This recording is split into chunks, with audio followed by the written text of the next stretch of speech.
camera. Oh, of course, not ready. I look like a bum. Let's see here.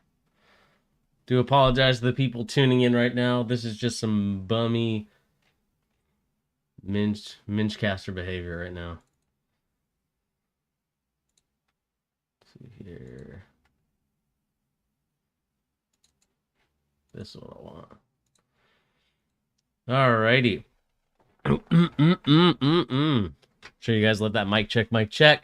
How is everybody doing? And this is, of course, your boy Bernie here along with Pete. And I don't think they can hear you because it's not on the right thing. See, this is why it's just always be prepared before you start your stream. Let's see here. God. Man,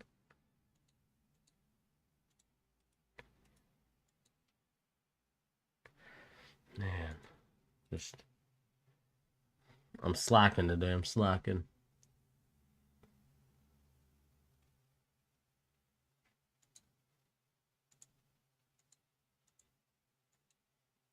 For some reason, I can't change the settings. This is cool. Man, I hate that when I unselect. I just want to unselect because if I unselect, then I can get into the mic. Oh, there we go. Properties. And I need to switch this. How do I switch this?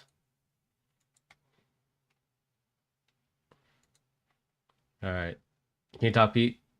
Yo, what's All right, up? there we go. Got it. Right, we're in there. Oh, man. This has just turned into an absolute bonkers of a day. It's a dog's dinner, my friend. Absolute dog's dinner. So I think we're live. Yep, we are live. Sweet. Alrighty. We are live.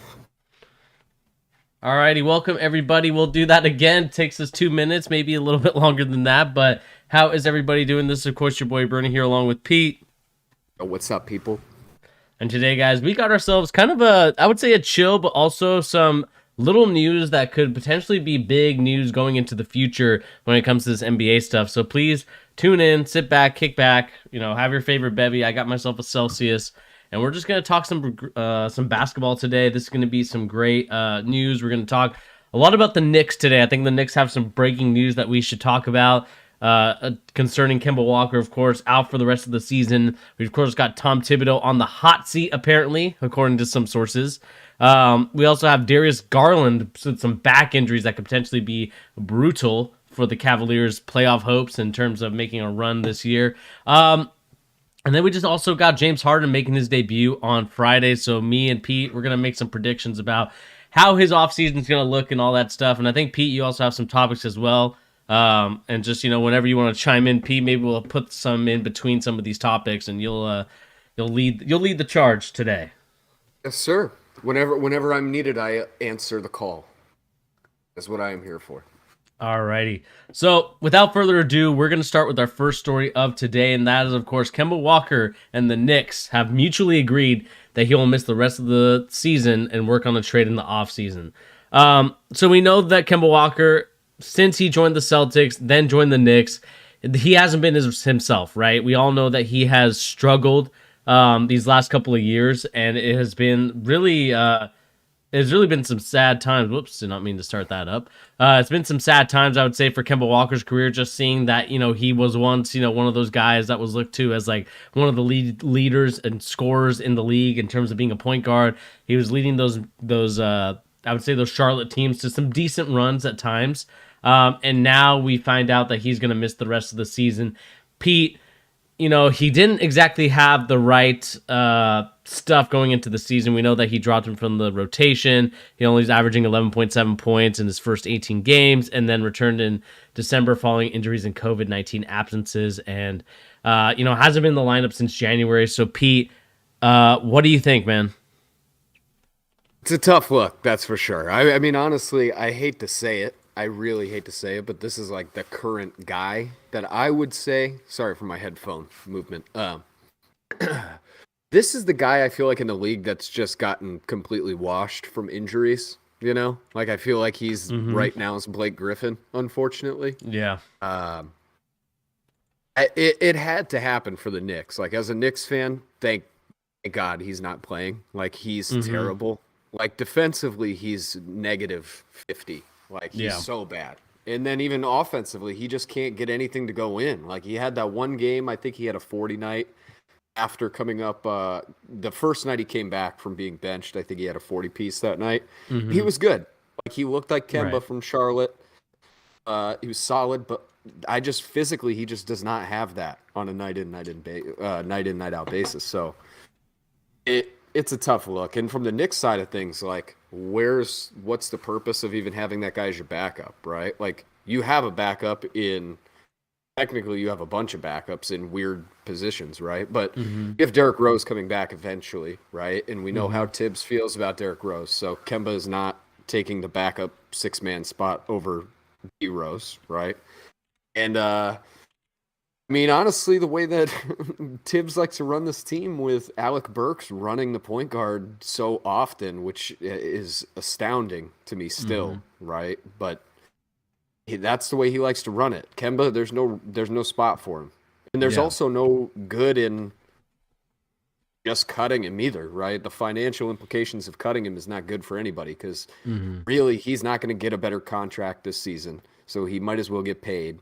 And when it comes down to it, we're going to be able to move that expiring next season pretty easily, Right. right? It's like I think what is it, 4 mil, I think something like so. that. Let me double Yeah, I think check. But it's yeah. four Uh, mil. I mean, you could get probably like I think I read in the report they hope they can get a second round pick, um, maybe for the contract when it comes time to move it. But who knows? Whatever yeah. it is, it's not a hit. If Yeah. anything, it might even help us get Yeah. some So the your contract trade. is, sorry to cut you off, Pete, but the contract is a 2 year, $17.8 million contract. So about 8.9, eight Oh, point seven the oh, next it's year. paid. So, I mean, it's still like a good amount where you can trade it and maybe get a good asset for him. If that's what the Knicks, well, that's what they're choosing, it looks like. So, it's not the end of the world. It's not like game breaking money like the Celtics paid him a couple years ago.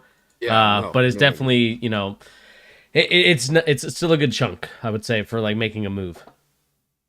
Most definitely. Because, like, honestly, if let's say he was on that expiring contract right now, 8.7 mil, like, I think there would have been a bunch of teams lining up to take him for a second rounder in the Yeah. trade deadline. It's just, you don't want that extra year on it, right? So, Hmm. it is what it is, It's definitely the best thing for everybody involved. And I think, Yeah. including him, like, if he can get some time to really rest his body, maybe get some extra, something under his legs, right? Hmm. Maybe he gets another season or two out of it. You never know. Yeah. It's something for both teams. And realistically, the Knicks need to play their young guys. Like, if anything, I'm not advocating Alec Burks continue to play the point guard. They need to play their young guys. Hmm. But we'll see if Tibbs does that. I don't think he will, but we'll see. What's up, Tar Heel Nation? I just see you in here. You said, do you guys think LeBron will decline, or Cavs will decline LeBron coming back in 2023? Dan Goodwill doesn't want to be the king. We'll talk about that, I think, when we get to the Cavaliers topic, Oh yeah, definitely. Tar We'll Heel talk about Nation. that. And we'll get kind of more into that because I think that'd be an interesting conversation to kind of end the show with. But, to kind of continue talking about your point about Kemba, man, it does suck to see that Kemba Walker still hasn't found a good home where he can just kind of be himself and just I think this might be the reality of what Kemba Walker, because that's the reality of small guards, man. Like Isaiah Yeah. Thomas went through the same route, and Kemba Walker's going through the same route as well. Is that once you hit that peak and prime of your career, you start to decline a little bit because you know that your athleticism isn't what it once was. Kemba Walker's been doing this for a very long time. And it sucks to see that Kemba Walker, just can't stay healthy. Like I think that's his biggest thing. Yeah. That it's like, it's turning into AD levels of just not being able to stay healthy. And if you can't stay healthy and be there on the court, you can't build any chemistry with your teammates, and then it just kind of leads to, what happens with guys like Kemba, and that he now becomes a role player and becomes a guy that comes off the bench and does things like that. This was supposed to be like a nice spot for the New York Knicks. They're supposed to have momentum going into next season. Last year, talking about this year, with the Evan Fournier signing and the Kemba Walker signing, they were supposed to take a huge, I would say, maybe not a huge step forward, but definitely like maintain where they're at. But it just hasn't seemed to be the case. And I know Julius Randle is some of the catalyst to that because he hasn't been playing like his most improved player self, and so that also has a little Definitely bit to now. do with it. Um, Oh, certainly. and Pete, I wanted to ask you about like what do you think is the biggest takeaway of your Knicks currently? Because I think to me it's like I just feel like they just haven't gotten any consistency from their guys. Like guys have been getting hurt. Julius Randle has definitely they finally have the scouting report on Julius Randle and how they're going to play him, and so he hasn't been as effective as he once was. It's a lot of things. Like a lot of what you said is completely accurate. Like the Knicks, I'll say this in their defense, right? I think they drastically outperformed how good of a team they were last season. Like Right, as I a think so whole too. unit, it really and I don't know if I was maybe saying it as much as I kind of knew it deep down inside of me, but like that team really was not as good as what they played like last season. Like the entirety of the whole year they had maybe I think they had the opposing teams shooting open uncontested threes had the lowest make percentage against any team in the league all Hmm. season long against the Knicks, right? And it really, really contributed heavily to how good their defense was. So that threw people off the scent, right? Like you could see it deep down that it was not. I even told you, Bernie, going into the playoffs last season, if we have to rely on Julius Randle to win games, this is not the team. Like Yeah, they're not you did tell me good that. enough to do it. And realistically, what that comes down to is a lack of playmaking. Like there is no true playmaker on this team anywhere, period. Right? Like RJ has had a lot of flashes this season as being able to do that. Hmm. Quickly showed flashes last season being able to do it, and he's regressed this season because a lack of like any consistency with any guards next to him. It's always somebody else. It's Fournier, it's Kemba, it's Grimes, it's Miles McBride, the 10 minutes he's gotten to play, right? It's all these Hmm. different people in and out. And there's no way a young player can get better like that, right? Like Right. that's not how it works, especially in that role. It's Hmm. very rare that those players get better. Uh, so I would say it's mostly that, right? Like we outperformed our expectations last season, and the lack of playmaking really caught up to us. And Kemba was supposed to be kind of the band-aid, like let's use this guy to do that. But when the whole team takes a gigantic step backwards defensively, and then you introduce like a notoriously bad defender at this point in his career into the Hmm. mix, like Yeah. he has no protection from the public eye of how bad he really is, right? Yeah. Like he did at different points have much better defensive teams around him, especially, with the Celtics down the stretch. Like, and that doesn't say much because, like, the thing that blows my mind the most about this, and people they don't even mean it as a joke, right? Like, Tibbs loves veteran players. Like, he has a fetish for vets. Like, he really cannot help himself Hmm. but play these guys. And Kemba couldn't even get minutes. Like, how washed do you think he has to be in these practices to show that, right? Yeah. Like, that would freak me out if I was any team looking at him. But to go back to the Knicks, it's definitely they were better. They were better last year than they really are. Yeah. Injuries this year have been a really big thing for us. And Derrick Rose, as much as he's not the MVP 21-year-old Derrick Rose, like very important leader on the Right. team. Like especially from we're not Hmm. playing really well in this 5 minute stretch and we need just somebody to calm us down. We do not have anybody like that, and he was the guy for us last Hmm. season. Like he won us so many games last year. Yeah. Um, it's really that. It's really that. It's pretty tough, man. Like the roster is just not good enough, and all the offseason signings we had, I tried to defend them to myself. They just weren't good. Like none of them have panned out. Fournier is the exact guy he was in Orlando. I am bummed I tried to convince myself otherwise, but like that is the guy he's been forever. Like Yep. if anybody watched the Orlando Magic play with him and Vucevic, that's what he did. He misses tons of shots and takes tons of them Yeah. every night. That's how he plays. Yeah. The intersection of this, sorry to interrupt you, my guy, but like the intersection of this is intersection of this rather is like where does this actually leave us going into next season? Because realistically, like next season is kind of the year that they've been building for 4 years now. Like the 2022 free agency class, and now with the potential of whatever's happening with Zion and Dame Lillard, right? All these guys. This is kind of the moment Knicks have been waiting for. They're Hmm. still not good enough. They need a true number one. They have tons of pieces, like tons of pieces on paper, right? Um, Even some interesting sign and trade players like Mitchell Robinson, right? Yeah. Like if we're not in love with him, there's somebody that will really want a guy like that for sure, right? It's a good spot to be technically, but we also have like I think the ninth best odds in the lottery right now to get the number one pick. This is a super deep class again. Who knows, man? I mean, this team is really like if you look at who our good players are, it's our young guys, and they're actually like we have a crazy talented young core. I actually think I'm not even just saying this as biased as I am.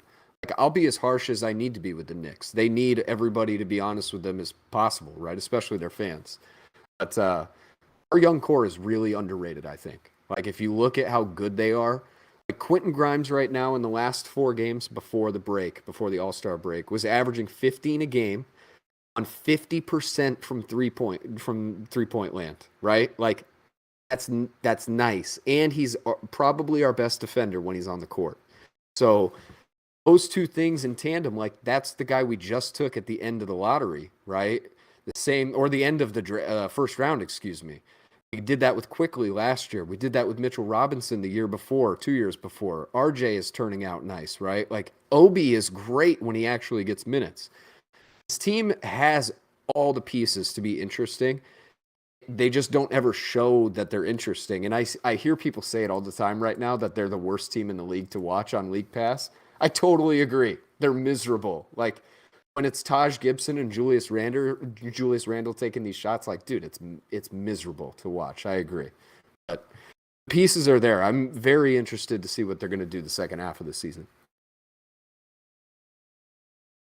There you go. I was on mute for a second. Yeah, I do agree with you, Pete. I think that this team on paper should be like I think there's some pieces there that I like about your team. I would love to see you guys just kind of unleash Cam Reddish and RJ Barrett together and just kind of see what Yeah. that tandem will be. Maybe that's not something you would be interested in, but Oh, I um, agree. I didn't even mention Reddish. Like I love RJ. I should note that in all of this. I wouldn't trade RJ for anybody right now. I mean that sincerely. Like I think we need a guy to be our mhm, number two that is like RJ. He is the perfect number right, two, in my opinion. He's going to be happy with that if we're good. So let's yeah. keep him that way. Get a star to go in front of him and don't get rid of him. That's my biggest thing. And I like Reddish too when he plays. Yeah, I love. I think Reddish, seeing the improvements that he made in Atlanta, especially in the playoffs, making some big back buckets and just making an impact in some places. I think that you could potentially see something with him, like especially with those two as the young core guys, and then try to find a veteran, kind of like middle age, well, like in their 20, like mid 20s, a guy that can just help them, get over the hump. Yeah. I think that there's some good things there. You have Miles McBride, who, I think is still young and still improving. I think he could potentially be something in the league as kind of like a role guard. Hmm. Eventually, I think he just needs a little bit more seasoning, and that just comes with playing more games. Quentin Grimes, again, your dude, the guy that you want to get a jersey of. I think that he could potentially Yeah, be something, man. huge fan. Um, and then I just think that eventually you do have to move on from a guy like Mitchell Robinson and see what you can trade for him. I feel like he could be a good asset and a trade piece, maybe depending on what happens, man. Like this draft class has a lot of great prospects. It depends on where the Knicks land. I think that they could get some pretty good, whether they can get some good guards. I think to be honest with you, I don't think you need guards. I mean, besides I think like Mm-mm. a traditional point guard. Like if you can get a good point guard, I think this Yeah, team is all that's what we set. need. And obviously like you said, Kemba Walker was the band aid because you only 2 years. Once you're done with the second year, you move on to the next point guard that could carry the Knicks franchise in the future. The one thing that I will say is that I do miss the Knicks being a very good team. I miss the Knicks when they were like competitive. There's nothing like a New York crowd. I mean, we saw it last year with Trae Young and the New York crowd. Like it's something that's missing in the NBA currently in terms of like that crowd that really gets into it. Kind of like a soccer crowd. Like they remind me of a soccer crowd. With the way that they get into it, the Warriors crowds are usually like this, especially in the 2014 to 17 range. Like those crowds when they're into it and when they're feeling themselves a little bit. That's what I remember about New York Knicks basketball. Like even watching like the '90s highlights of Patrick Ewing playing against Michael Jordan, you can feel the crowd like that. Spike Lee obviously being the guy to lead the front. And so I think that That's you the can. best, man. I think you can get there, but I think there is some pieces that you need to start looking at and start trading away. I think, as much as I love Julius Randle, I think he's a guy that can't be he can't be a one. He just can't No, be he's the number one gotta. option on the team. He might have to be the number three. Because I think that his game is solid, but the problem is that since everyone's focusing their attention on him, it's hard for him to be so dynamic with, because he's not a dynamic player, right? He's not a guy that's like a high flyer or like can athleticism just changes the game. He's like more of a ground guy, more ground and pound. And he's going to try to bully ball some buckets, get some mid-range shots, shoot some threes. And I think that we could potentially see something special if Julius Randle's the third option and you guys can somehow get a nice guard. And then you can like let Alex Burks either come off the bench or start him and then, maybe start RJ Barrett off. I don't know. There's a lot of Yeah. options the Knicks can go. But I think it starts with just recognizing like, are you a team that's going to continue this, continue the roster that you currently have, or are you going to try to make moves? And, I think James Dolan needs to decide eventually like what that move is, but we all know James Dolan. He's probably not going to do that. But, Who I knows, man? I mean, he's pretty hands off these days, from what I understand. That's like, I think that's the that's a word blessing. around town. He doesn't really do too much. Like, he kind of trusts the guys that are there right now. That is a blessing So, to have him not in there. yeah. No, And I then mean, most definitely it is. And then I just want to check the standings really quick. I mean, right now they're, in the 12th seed of the Eastern Conference. I mean, 25 and 34, definitely not where they want to be, but they could obviously still make a run and still really compete for the top 10 spot. But at the same time, is this Knicks team worthy of, or is not worthy, but are they thinking, should we go for that spot and go into the playoffs? Or are you thinking, let's try to just, be where we're at right now and just kind of hope and pray that we get a good lottery pick? I mean, what's your opinion, Peter, on that? I mean, if it's up to me, like, I tend to be on the more new age way of thinking. Like, but even more importantly, like, I really do just think our young players are better than these old guys right now. Hmm. Like, I would play them, and either they're better than people think they are, and we do outperform our expectations with that style of team, or we tank and get a crazy good draft pick in a stacked year, Like, who knows with the way the lottery is now, what a team like this ends up getting, right?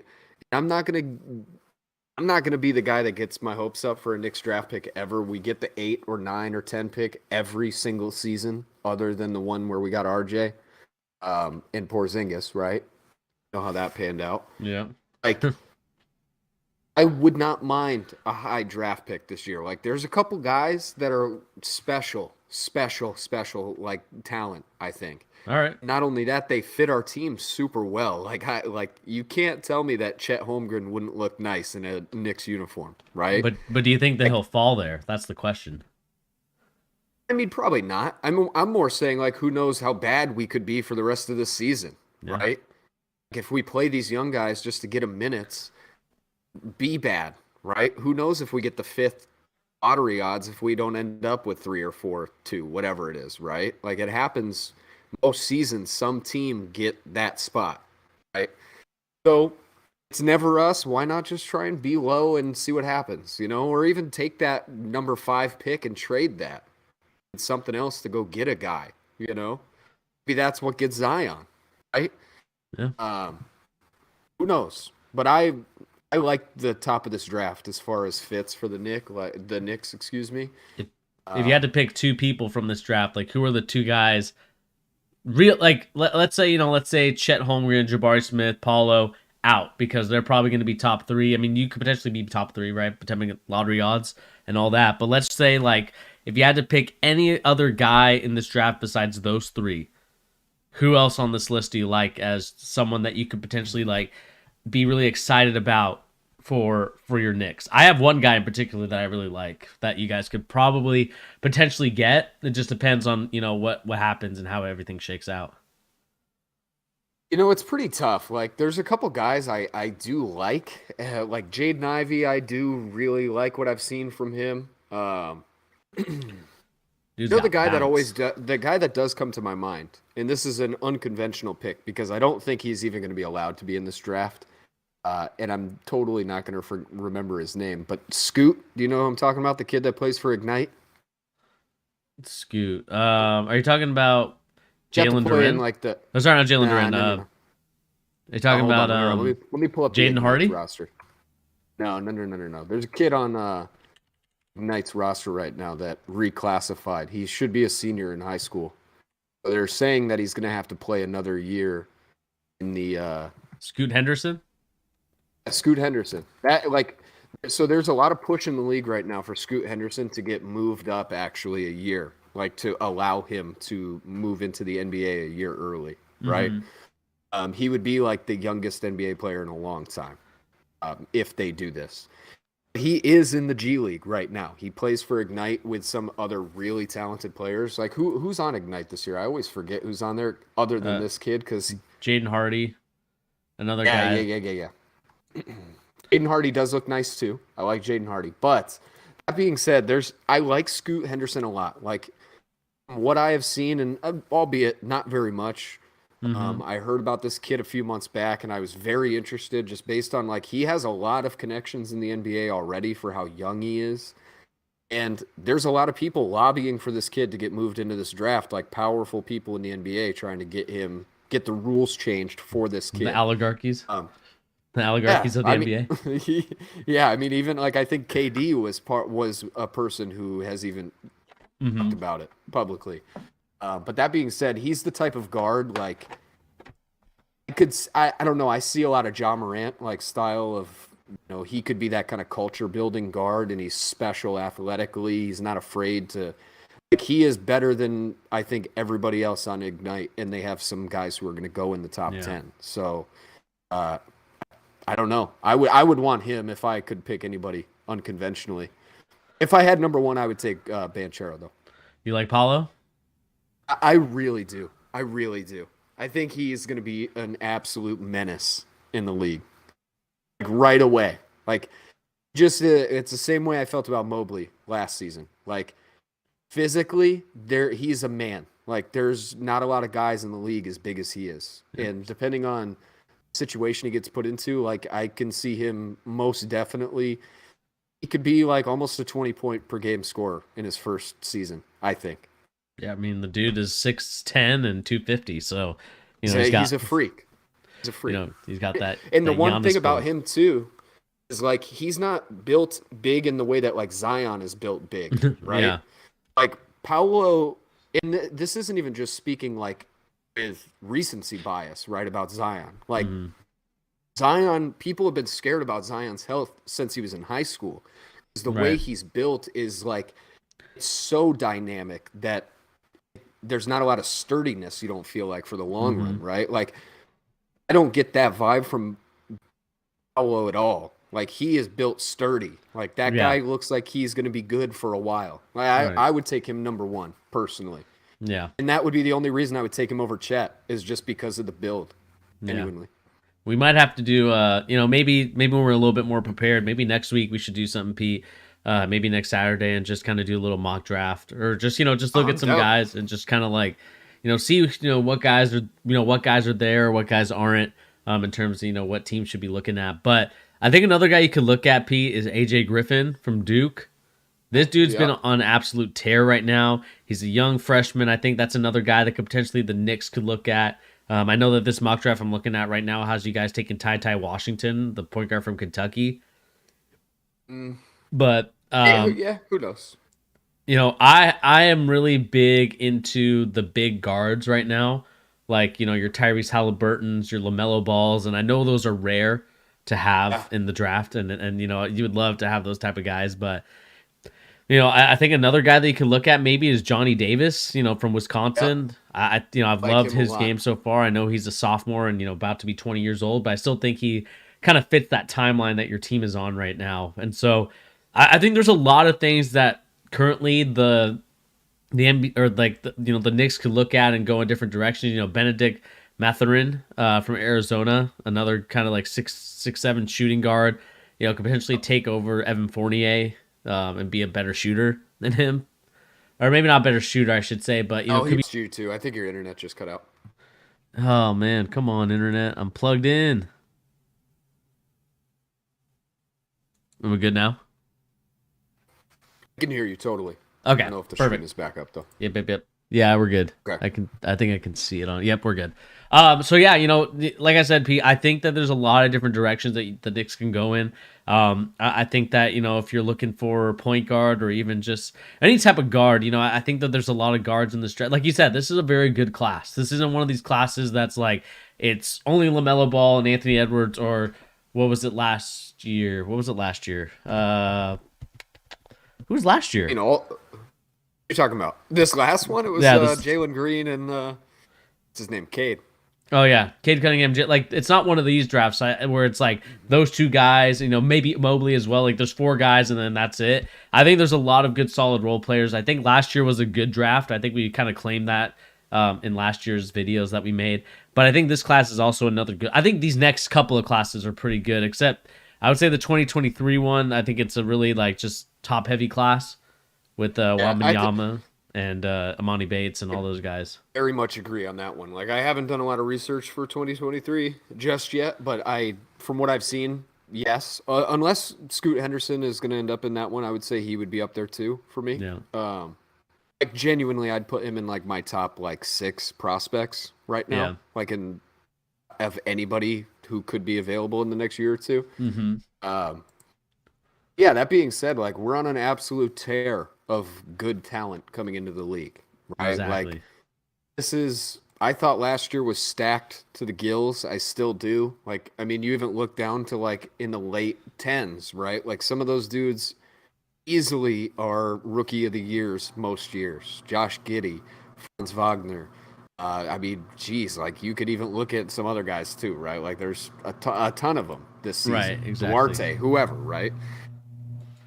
That being said, this next draft looks very similar. Like a lot of these guys, like they have the draft. The mock I'm looking at right now has Jaden Hardy at number 11. That dude is very good to be the number 11th pick. Like he Yeah. looks really solid. So I'm interested. That's kind of going back to where we even got to this topic from, like the Knicks. This is one of those seasons where the top teams are so good right now, Mm-hmm. right? Like I don't know. Like it's not like going into the bubble where you thought, who knows, like going into the bubble, what is going to happen. You know, it's not that type of season. So I would say, geez, man, what are we going to force these wins with these vets for, dude? Get these guys some minutes. Let's lose a bunch of games. Get that. Maybe this is the last pick we need. Yeah. No, maybe this is the last one. Yeah. I still think that I'd there's take it. some. I still think there's some things that you can build around and just kind of. I think this is going to be a not a long process. But this is going to be almost similar to a trust the process. I think in terms of like really dialing in for the Knicks on like what team you want to build around or what team do you want, right? And I think that's where, this offseason, the Knicks front office has to really take a deep look at themselves and look at this roster and say, all right, who are we keeping and who are not keeping? Because I think if you guys can do that and like identify which guys are staying, which guys are going, and just kind of start building around that, I think that you can have a pretty solid and promising future, in the next couple of years and maybe take over, depending on what happens in this World War III. But, just kind of the things that are going on right now. But I think the Knicks could be, set up for a very promising future if they build the right way. And I think that they can. I think, like you said, as long as James Dolan is hands off and he's just a super fan, then I think you should be okay. Yeah, I 100% agree. Like This is not our season. It wasn't our season last year. And for anybody that convinced themselves it was, like, I'm sorry. It was not that. But you hear it all the time. People love to play in the Garden. It is not going to take forever to get one of those guys to come Mm-hmm. play in New York. It's just not. And realistically, I would say, even as bad as we've been this season and the drop off from last year, I Mm-hmm. still feel like the perception about the Knicks has changed a little bit. Don't Yeah. you? Yeah, I It mean, is. I feel like the Knicks are finally like a team where it's not like a laughing stock, right? They're not like Yeah. a team that people make fun of anymore. It's not a team where memes are I mean, they being do, but created or not as born. much. There's still It's memes a not little like bit, we're but throwing out like what's his name? The our bat. Oh, gosh, I'm a bum, dude. He was a coach, the guy we brought up from our G League to be our head coach during the season we fired Fizdale, right? Like we hmm had a backup coach beating our team for more than half the season. Like we were winning no right. games, and we had Frank Ntilikina was our biggest hope. Like this team is very different than that one. So, and from all accounts, like whether or not it ends up happening, you know me, I will not get my hopes up for any of this stuff because I do not want to be disappointed. Like, why would I? I would be disappointed all the time with the Knicks, right? But hmm all the reports about Zion since he's come into the league that he's wanted to play in New York. Like that has never changed. Whether that's real or not, that hmm rumor's been around forever. Usually when a rumor like we've seen this forever. Whenever there's a rumor that just never goes away, it usually is right in hmm some aspect. Whether or not it's completely the truth, we'll never know. He has probably said it a couple times behind closed doors. That's why we hear about it so often. So I mean, that is something, man. That's the type of guy, like, if he can be healthy, that's the type of guy that changes the outlook of an entire franchise, you hmm know? I would say if you just dropped him in with whatever best roster lineup hmm we could throw out, and you would have to exclude Julius Randle, right? Like, Yeah. no matter how, so don't even count him in that lineup, but whatever it is, that team is pretty solid. If it's the Zion from the last 25 games of last season, right? Yeah. Like that guy was a freak. Like 27 and a half points and like hmm 9 rebounds or something like he's a freak. Like that that's something to look forward to for the Knicks for the first time in a while. And it hmm seems like it's somebody that might actually want to play in New York so bad that he's willing to force his way to get there like Carmelo did. So Yeah. most of the time people are fighting to get their way out. So we're looking for people like that always. Exactly. And let's kind of move on to another point, Pete. And this is gonna be a combined video. So for people who are watching the live stream and kind of tune into the next one, it's gonna be two parts that we're gonna talk about. We're obviously talking about Kemba Walker out, and then we're gonna talk about this story. Tom Thibodeau not worried about the rumors on a job security in relations with Leon Rose. William Wesley remains good. So this is what the story goes on to say. The New York Knicks followed up their breakout 2021 season in which they were the fourth seed in the Eastern Conference with the disappointing 21-22. The future of Tom Thibodeau as a head coach is uncertain per recent reports, but he remains confident of his standing. Ian Bagley reported last week that William Wesley has been critical of Thibodeau in discussions with James Dolan. I talk to Wes all the time, Thibodeau said on Wednesday. I don't respond to rumors or any of that kind of stuff. I know the drill here. I've been here before, so I don't have to worry about any of that stuff. Thibodeau has had a long history of working with Leon Rose and Wesley that predicates the Knicks. I talk to Leon every day, talk to Wes every day, said Thibodeau, who is in the second year of a 5-year contract, so that doesn't change. So, Pete, I want to start with it and start talking to you about it. Is Tom Thibodeau the coach to lead this group that we talked about for the last 30 minutes? Is this the guy to lead your group to the promised land and potentially get to the playoffs? And, the ultimate goal is to win a championship. Is this the championship winning coach that you can have on your roster? I really think he could be.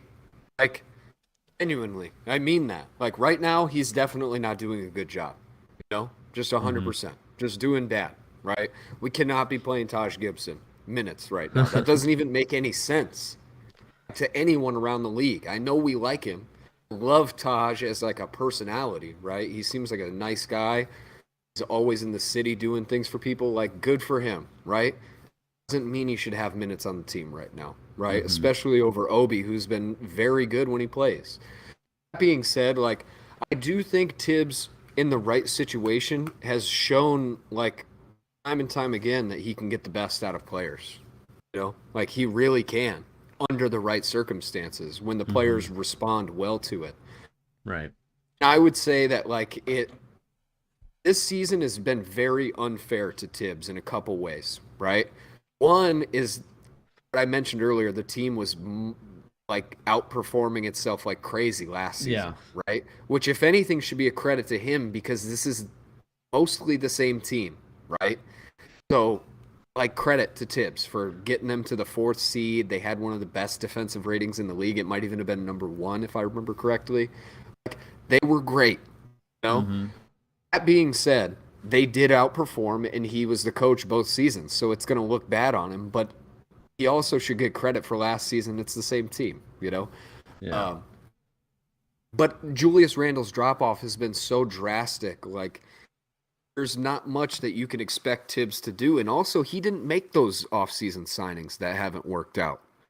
No, that was Leon Rose and Worldwide West. Like they're signing Kemba, they're signing Mm-hmm. Fournier. They're doing that. It's not like Taj Gibson's minutes are making those guys bad.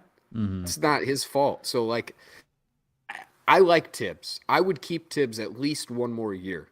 And I would even go back to what we just talked about with Zion, right? Maybe this is the exact type of guy that can get a player like that regimented in, maybe that more physical style of play keeps him in shape longer, right? You never know. There are guys like RJ who have responded super well to Tibbs coaching. And Mm-hmm. RJ's only gotten better as the years have gone on. There's been no decline in any way, shape, or form. And that Right. obviously isn't saying much because he wasn't very good his first season and a half, but he really has consistently gotten better under Tibbs coaching. So that and the fact that all our young guys do look good in the minutes they get, it Right. has to say something for Tibbs as a coach. And he is a winner. Like, generally speaking, if his team is Mm-hmm. not just a bunch of young guys and underperforming overpaid players, like he does win most seasons, right? So I would keep him and I would try and run it back with a team that doesn't have Julius Randle and a bunch of bad contracts. And then we'll know. This season is really like I don't think we know much about Yeah. Tibbs. I don't Um. think we I don't think we know much. Sorry to interrupt you one more time, but like I don't think we know much about any of this stuff with Worldwide West or Leon Rose. They couldn't have expected much different this season other than to repeat like last season, but a little worse, right? Like we weren't coming into this season thinking we were championship contenders. Right. So it's just kind of another season and back to the drawing board with more pieces next off season.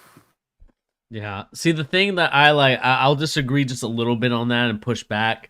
For me, what I find troubling about a guy like Thibodeau, um, for me personally, Pete, is that I think he grinds players a lot too much, and kind of wears them down, and to a point where guys are getting injured or guys are not being able to play the full game or not Yeah. really play the full game, but they definitely have a lot more nicks and bruises than I would say the rest of the league does, and that's just a credit to like the style that he plays. Right, he plays grinded out defense, plays grinded out type of ball, and that's the reason why, like you said, like they were the number 4 seed last year is because everybody was bought in and he maximized what he had on his team.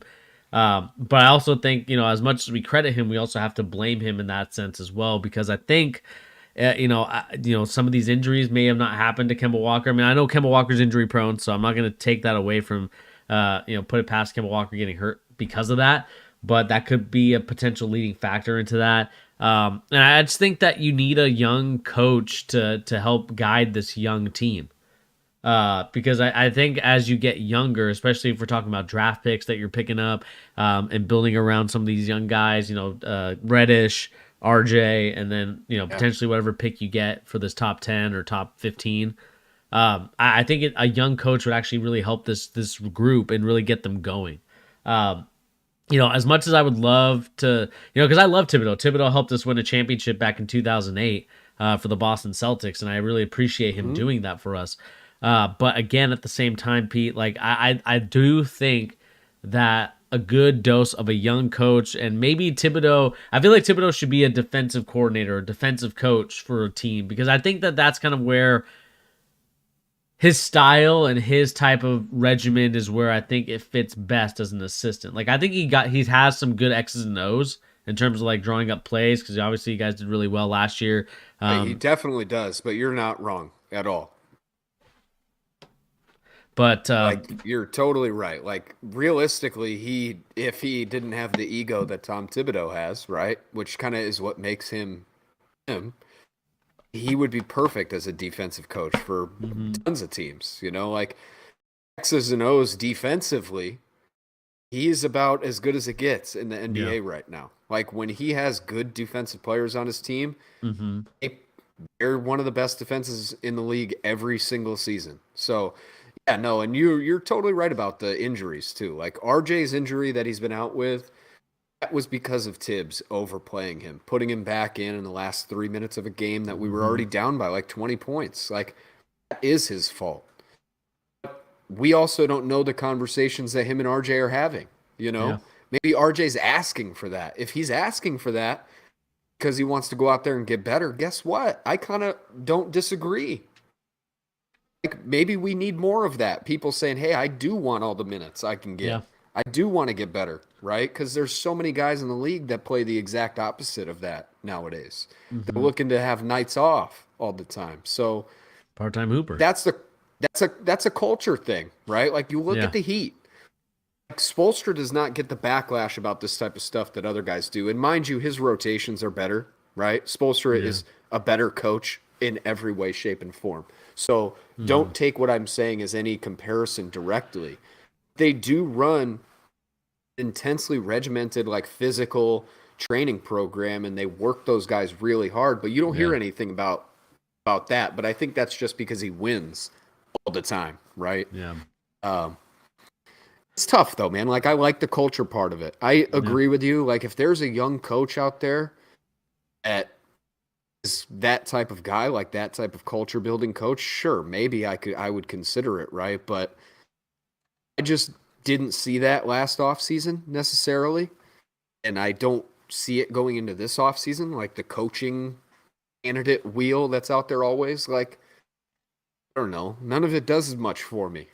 Really. hmm Like none of them, I should say, do all that much for me. And I'm sure there's somebody that could prove me wrong. I don't know every assistant coach for every team. Of course I don't. But it's not like any of the guys' names that are always floated out there. Like David Fizdale is the replacement for Vogel if Vogel gets fired, right? Like, yeah, what does that say about the coaching carousel, right? Like Fizdale was terrible with the Knicks. yeah. It's been here, so maybe he's better, but I don't want Fizdale. I'd rather have Tibbs than somebody like that. Yeah, I mean, like I think Phil Handy can coach, man. I think that he should be getting an opportunity. And Hey, whether I that, mean, who knows? Like if LeBron, like I mean, that gets floated out all the time. Hire Phil Handy as the coach, and then you bring LeBron, and then draft Bronny. I mean, whatever. I'm not. I don't think that's yeah, gonna happen. That's fantasy land. But yeah, I like Phil Handy too. You never know. yeah. I think the question for me is like, does Phil Handy want to be a head coach? Like, maybe he's one of these assistants that enjoys kind of being the assistant and not being like the guy to like be the not necessarily like he's afraid of being the leader, but he enjoys the role of like helping out the coaches to help out the players type of thing. Like being that like good cop bad cop where the coach is, stereotypically the bad cop at times, and then you have the assistants just kind of be like, man, you're doing great, like, I'm seeing what you're doing out there, like keep doing your thing. Like I think that's probably what Phil Handy enjoys the best about being that assistant coach, and so that's probably where he's more in tuned at this point, probably on the Yeah. Lakers more so. So, I think that this is going to be a very interesting offseason for the Knicks. This is going to be one of those things where the GM and everybody in the front office has to think like, is this an arbitration year, or is this a year that, is just a outlier compared to, Tom Thibodeau was last year, or is this what Tom Thibodeau is? You get as much as you can max out for Tom Thibodeau, and then you have to move on. Like that's going to be the biggest question mark I think the front office has to think about, besides the roster moves, is the coaching spot. Like, do they go and get a young coach that's on the bench of, You know, I'm trying to think of like the Warriors. Like, does Mike Brown maybe get another shot at being a head coach? I know he's been an assistant for Steve Kerr for a very long time. Might be time to get him back into the coaching. All right, Eh, there we go. I think I'm back. Ah, man, back.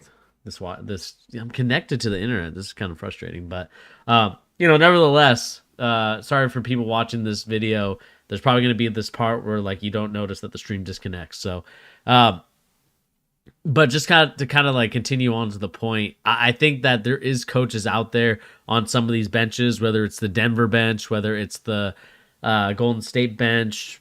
I even think like maybe on this Memphis bench, or even maybe the Phoenix has a young coach that's like looking to be the next, maybe head coach for a basketball organization.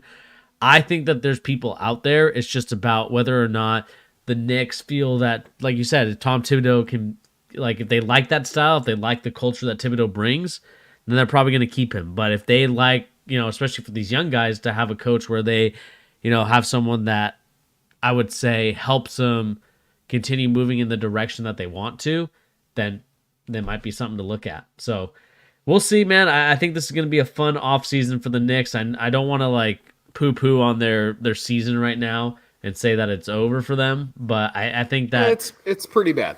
it's for the second half they're gonna have to they dig themselves into a deep hole, just like let's say for example you're down by 20 in the second quarter. It's a big hole to climb back for these next two quarters, and so we'll see if the Knicks are able to climb back, or are they going to be a team that kind of retreats a little bit and starts building for the future and starts thinking about how can we build this team to have multiple successful years in the playoffs and just kind of continue to grow and develop. Do you have any last say, Pete, before we move on to our next topic? Oh, no. Let's keep it moving. Alrighty. So, like I said, guys, please remember to hit that like, share, and subscribe button if you're new to the channel. And let us know what you think about the New York Knicks. If you're a Knicks fan, let us know in the comment section down below. Put a 2 in the chat if you are a Knicks fan, or 2 in the comment section if you're watching this video afterwards. And let us know, what do you think the Knicks' biggest needs are this offseason? And also, do you think that there should be a coaching change coming soon? Let us know in the comment section down below. Alrighty, Pete. Let's move on to the next topic. I think that this one is, I would say that this one's a little disappointing. They're playing right now against the Pistons currently as we speak. The Cleveland Cavaliers and Darius Garland are going to manage a back injury for the rest of the season. This is definitely what Cavaliers fans have been dreading. Obviously, this is bad news bears for the Cavaliers, as they were having such a successful first half of the season. They're top 4 in the NBA currently, and they're looking to continue that push and make that playoff run since LeBron James left in that NBA Finals. And, I think Darius Garland can help them do that, but unfortunately, he is dealing with a back injury. So here, let me read you what it has to say. The Cleveland Cavaliers will have to manage the back of Darius Garland for the remainder of the season. With the Cavaliers fighting for a playoff spot, Garland has played through the injury. In order for the injury to heal and improve, Garland would have to sit for 2 weeks. Both the Cavaliers and Garland believe he can play through the injury and reach their goals of the playoffs. Pete, I really hate that this happened to him, and this is going to be so frustrating to watch, the situation going on. But what is your initial take on the fact that Darius Garland has a back injury? Oh man, I don't know. Like 2 weeks is not crazy for him to sit, in my opinion. Like I don't know. I think it's probably not very serious if he's going to play, right? Like I think we can all determine that's the case. But if they really are like so worried that they're going to fall off of playoff contention because of 2 weeks, I would be a little concerned as a Cavaliers fan. That being said, though, I still, even if he was to sit, I'm really high on the Cavaliers. You know me. I'm Mr. Mobley. Like, all my stock is in Mobley right now. Still is. Like, he's been the best rookie all season long, and it has not changed, in my opinion.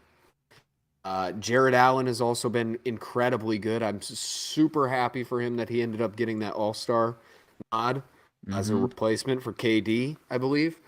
That is excellent. Like, I think Kevin Love has even been rejuvenated this season. He's been really great as a 6-man option when he's playing like that.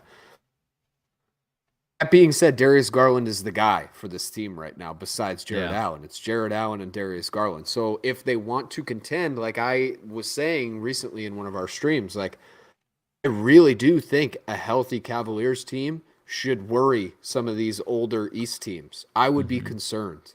If I'm the Nets and I'm playing the Cavaliers healthy, I'm concerned about that. Yeah. I would be. Just for the sake that their big men are going to abuse you down low. Like, unless Hmm. KD is going to go play defense down in the paint the whole, freaking 7-game series, I just don't think he's going to do that, though, right? Without Garland, though, it's tough. It's really tough. They need him, and they already lost Rubio, and Rubio was super important when they Yep. had him. And now I think I saw that Chris Levert is out for a season, or not the season, but 2 weeks as well. I believe I read that. Yeah, he's out. I mean, he's not playing in tonight's game. Right now they're up 78-74, so they're going to I gotta definitely look need this up. I him think to. he hurt his foot. Yeah, I mean, this was also the guy that they traded for when they were talking about they traded away Rubio and got Levert. And so, it is unfortunate, I would say. Claxton locking up Mobley in the Nets Cavs playoff series. Interesting. Okay. Not even a chance. He know that Tar Heel Nation. I know you're kidding. Wizards run the East, Kings run the West. That is all. We're gonna talk about the Kings in a minute. Yeah, No that to chance. me is like a medieval, maybe back in the medieval times that they were running the East and the West for both the Wizards Yeah, and the Kings. it's But been a minute. the Cavaliers, I think that this is a good team. Obviously have a different style than most people, right? They're going with the big man lineup. They got Allen, who's playing very well. I'm still surprised that they traded him away, but maybe that's what they needed to get. Uh, who did they trade in that? I can't remember. It was to get Harden. Like he ended up going Oh to yeah, it was the Harden trade. the Cavs in the 3-team trade. Yeah, I mean, like I would have somehow tried to I, find a way to keep him, man. I know it was I hard because totally they agree. probably wanted him, but you have Allen, you have Mobley, you have Love coming off the bench, you got Marketing, and it sucks that Rubio got hurt. You also got Osman, who's been playing okay. Um, Isaac Okoro as well. He got hurt, I think. So did he get hurt or maybe he's not hurt? He's playing right now. He's He's playing playing. right now. He's just not offensively. He's Yeah, very weak offensively. yeah. Defensively, he's solid. Yeah, I mean, I think JB Bickerstaff is doing an amazing job with this Cleveland Cavaliers team. And I think that the back injury is huge, Pete, because if you look at the standings at what they're at right now, let me see if I can find the standings again and just show it. Let's see here. NBA. Let me see if I can find the standings. Standings. Like, they're only, I believe, like one game ahead of a couple of these teams. And so, these 2 weeks are going to be very important for the Cavaliers to kind of maintain, especially with the Milwaukee Bucks coming up and, obviously building the momentum of Giannis, and, the trades and the acquisitions that they made. The Celtics, I'm surprised that the Celtics are making a huge run. Maybe that's not a surprise to UP. But, it seems like they've gotten over their, deficit leads like disappearing and they finally have found a way to kind of close those games out. You also got the Toronto Raptors also making a push as well, trying to get into that 6 seed, trying to be somewhere in that top 6 so they don't have to play in the playing game. And so, when you look at that for the Cavaliers, they need to continue the status quo for them because if they don't continue like this momentum of continuing to win games that they need to, they're going to fall a little bit and they're going to go to the 6 seed when I think that if they get the 4, they're going to play the Bucks. Depending on where they want to play, right? Would you rather play the Bucks currently or would you rather play the 76ers where I think they might have a chance just because I think it'd be an interesting matchup, with the new James Harden led 76ers with Embiid versus a big lineup that we haven't seen before, or do they get to the 7th spot and then they have to play Bulls and Heat are fraud. Interesting. I mean, if I were them, I would rather. Geez, man, the way the standings are right now with Miami and Chicago, I would rather play them Yeah. personally than Milwaukee. Like, I think that's obvious in my opinion. Yeah. Even I, even Brooklyn, for that matter, I would rather not play Brooklyn Series 1. I'd rather pick Chicago or Miami for that matter. So maybe they could slip. I would rest these guys. Get healthy. Get healthy. I mean, you're definitely not falling out of the playoffs. You're already Yeah. outperforming every expectation. Why rush it? Like that's always where I come back to, right? You're Yeah. already outperforming every expectation. Why would you rush it? Which is why I come back to I don't think he's as hurt as the report might suggest he is. Maybe Mm-hmm. he is. I just don't think they would make such a crazy choice. Like you're not possibly falling down to where Charlotte is. Like I don't think Yeah. that's even like feasible on the schedule for them to do that without Darius Garland, right? Um, so yeah, I would sit him. I just looked it up. Karis Levert has a sprained foot. He's out for 1 to 2 weeks. He obviously Yeah. can't even play at all. Rest Yeah. both of those dudes. Get yourself healthy and actually, who knows? Maybe you surprise somebody in the playoffs. I think they could. So give yourself the best chance possible to do it. Don't I just agree.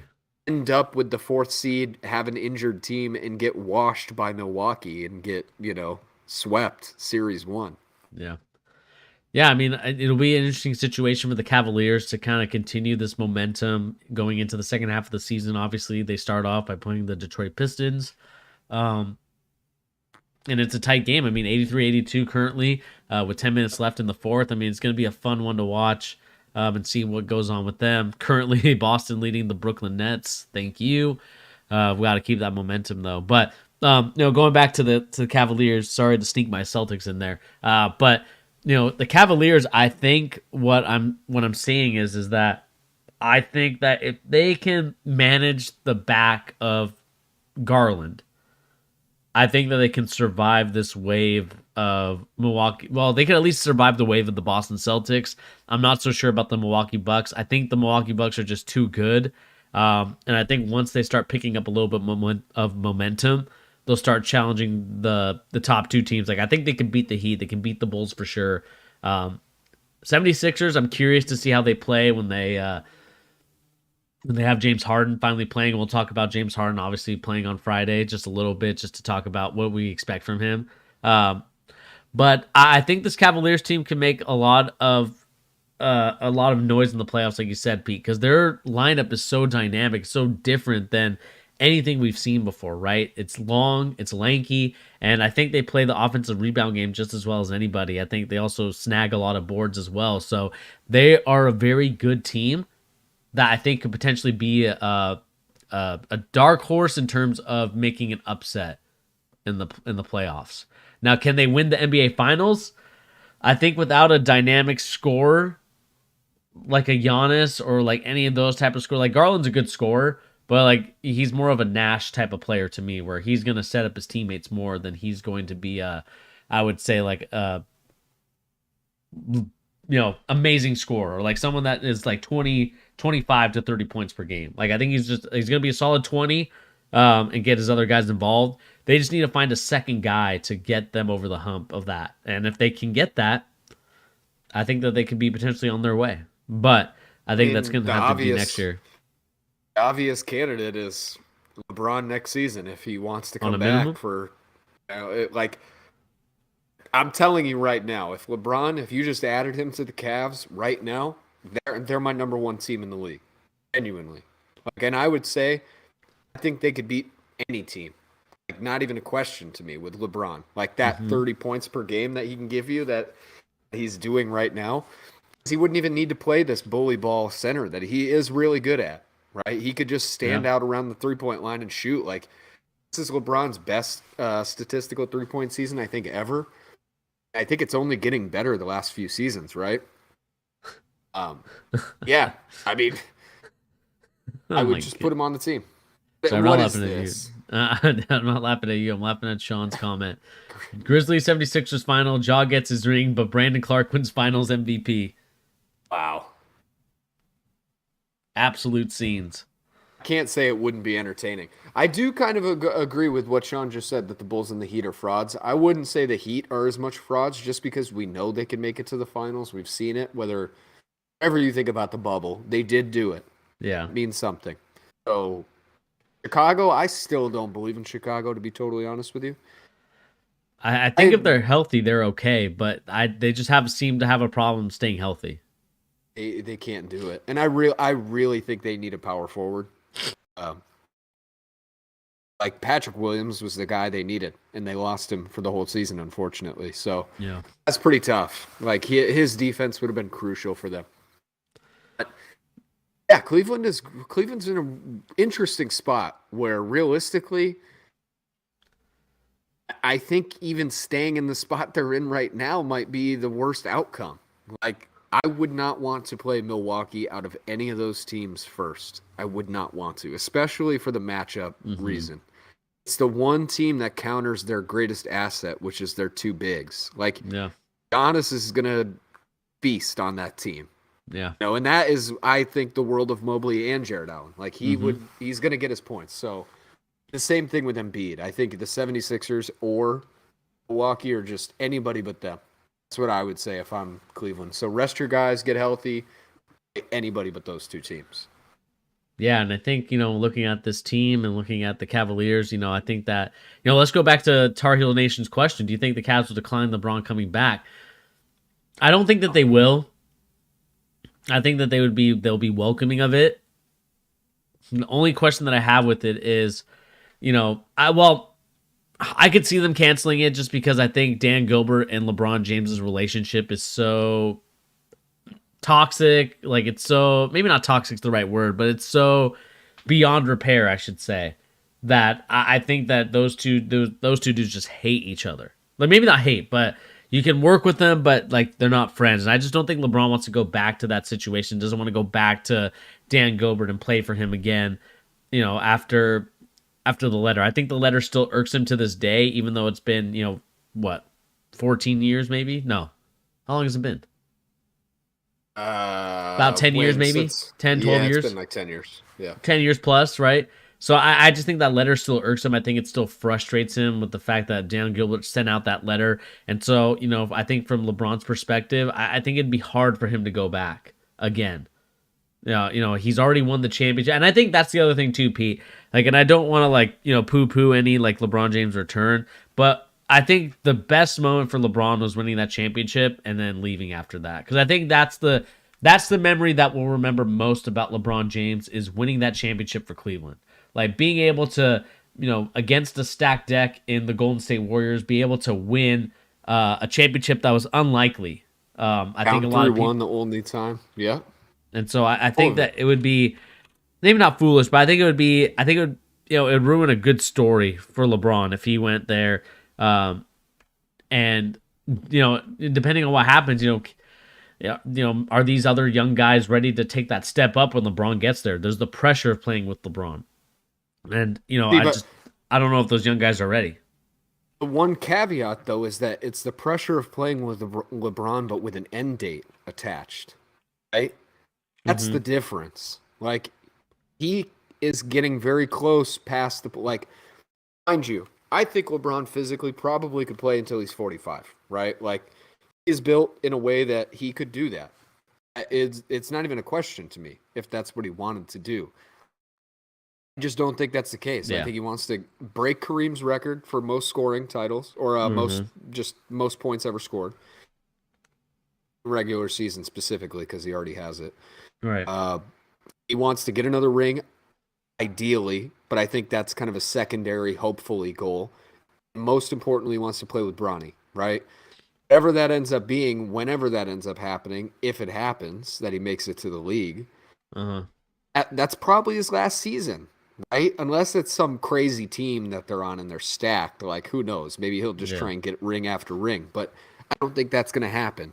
So if you add him into a team like the Cavaliers and you're Mobley, right? Mm-hmm. You know that you're going to play the vast majority of your career without LeBron James, no matter how long he stays on your team. Like, it's not going to be more than 4 seasons max, like maximum. Mm-hmm. That's crazy to me to think it's 4. So that could mean something. Like, you're getting this aging veteran LeBron, and I really do, for all the talk. Excuse me, sorry, I just dropped something.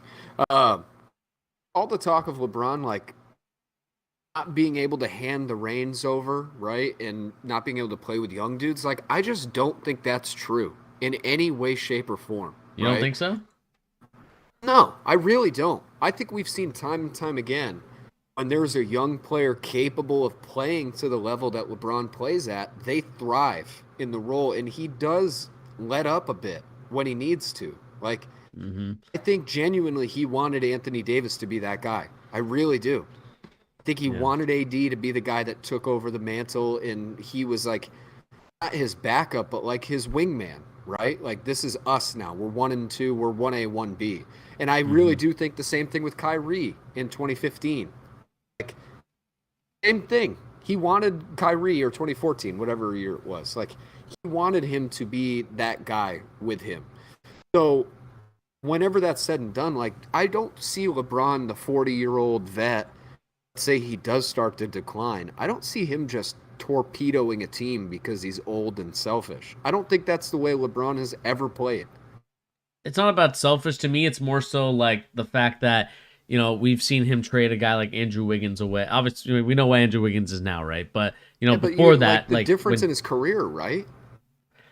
yeah, but I mean, at the same time, it's like you got that draft pick, you liked it, and you traded that away for Kevin Love, right? That's where I was going more so. Like he doesn't want like depending on like how these young guys develop. Like if he really, he obviously said about Altman that he loves the way that he drafted and got those picks and the way that the team is playing. So maybe he is a fan of these guys, but from a historical perspective, he likes to play with more veteran players, right? Guys that are a little bit older, have been around the block, know the ins and outs of the NBA, especially the playoffs, right? He needs guys with playoff experience. And maybe this is the tryout year, Pete. Like I don't know if we talked about it, but maybe this is the tryout year when the Cavaliers make the playoffs, see how they can handle it, and LeBron can analyze and kind of self reflect and be like, okay, is this a team that needs me to be kind of like I wouldn't say maybe one of the final pieces, right? Because maybe they still need another scorer, but to be one of the missing pieces for the Cavaliers to take that next step.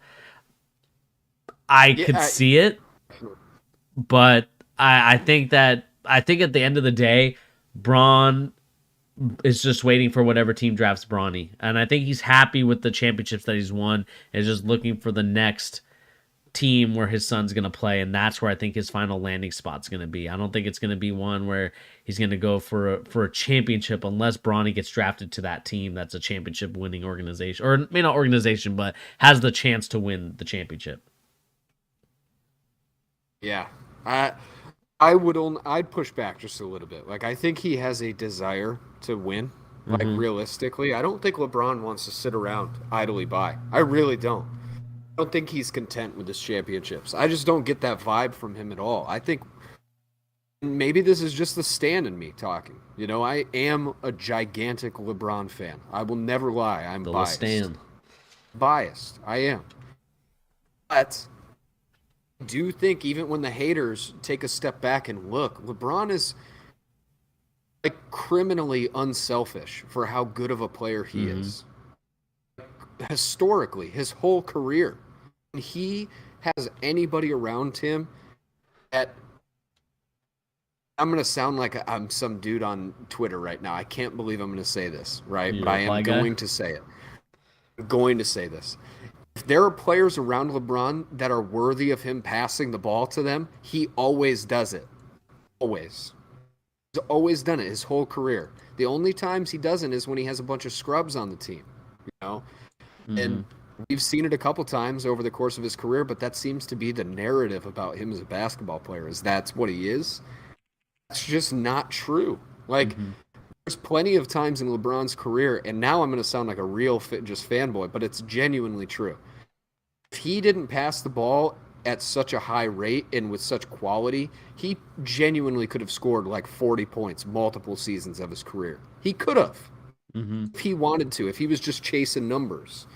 Like James Harden has in the past. Like the season where James Harden was just getting numbers, Russell Westbrook, that season when he's just getting numbers, LeBron's never had a season like that. Ever. Yeah. Ever to the detriment of his team, in my opinion.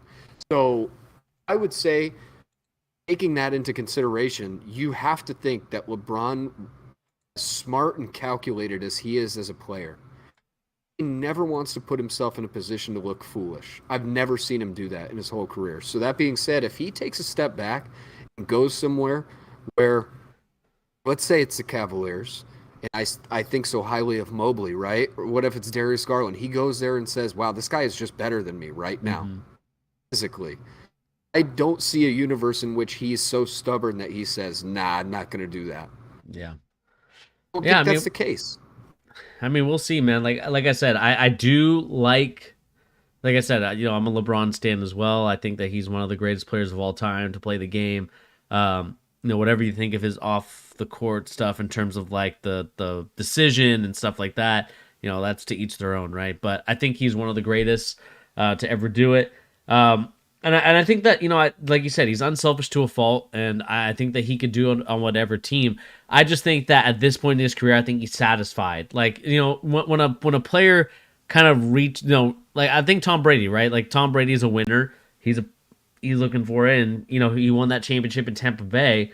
Obviously he's trying to win out and become the champion, but he didn't say like before he retired this year, he wasn't like, my goal is to win as or like as soon as he lost in the playoffs, he wasn't like, all right, I'm not going out this way. I'm gonna win a playoff game before I head out or something like that. I just think that that's kind of where Tom Brady and LeBron James are similar in terms of like, I think they're satisfied with where they're at in their career. Obviously, they're going to add more. I think LeBron James also wants that scoring record of Kareem Abdul-Jabbar as well. And so I think that's also something that he's focusing on as we kind of enter this, I would say, near end of LeBron James's career. And I think that at the end of the day, he wants to play with Bronny, and we'll see if that comes to fruition in terms of, if a team is willing to. I think any team is willing to. The only thing that I'm curious about with it is finding out like what. Trying to think of the right word. It's almost like a question of what basketball culture is enough to just absorb him into it, right? Like, places he goes either completely transformed to his will, like as a player, or there's somebody that's good enough to counter him a little bit. Like that's D-Wade, right? In Miami. He kind of countered LeBron's like gravity of changing a franchise, right? Yeah. In a good way. The Lakers, nobody was like that. LeBron just took over and was the guy. The Cavs, that's like the most middle of the road when he went back to the Cavs because Kyrie was good, but he also hadn't done anything. So it was a mix of the two. Like, this could be the first time, genuinely, say what you will about D-Wade. D-Wade is one of my favorite players of all time. LeBron was definitely better than Dwayne Wade when he went to Miami. Not even a question. LeBron was the best physically he's been ever during that stretch of time. Yeah. He's never played or gone to a team where, like Kevin Durant, where you could argue at the time maybe Steph Curry was a little bit better than him. I don't necessarily think that. He's never gone somewhere where there's somebody who could actually be better than him starting on the team. Yeah. I think that's a really interesting dynamic. Like, I think he's smart enough to not push back against that, like maybe somebody like Russell Westbrook. And I'm not saying Russ is stupid. That's not what I mean. I just think Russ is too stubborn for his own good. I don't see that in LeBron, though. So that could just be the fanboy in me. The one little thing I would say, too, I would just be very interested. The only little asterisk on this whole decision for LeBron is going to be, is there a team that's going to offer him part ownership of the team after he's done? That's the question.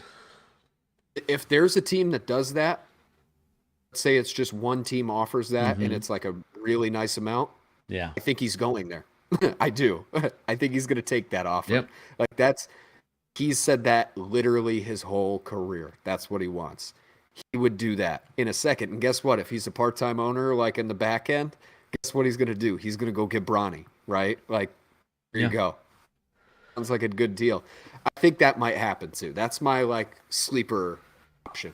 Yeah. I mean, it's going to be interesting because, Dwayne Wade owns a little bit of the Utah Jazz. And so, you're seeing. Son plays for their G League team. Son plays for their G League team. And so, I think LeBron could do the same thing. The question is like, I think any team would be wanting him. Liverpool, he signed, he has an ownership in Liverpool. So I think that there should be a team out there. Depends on what team that is. I think he wants it to be the Cavs.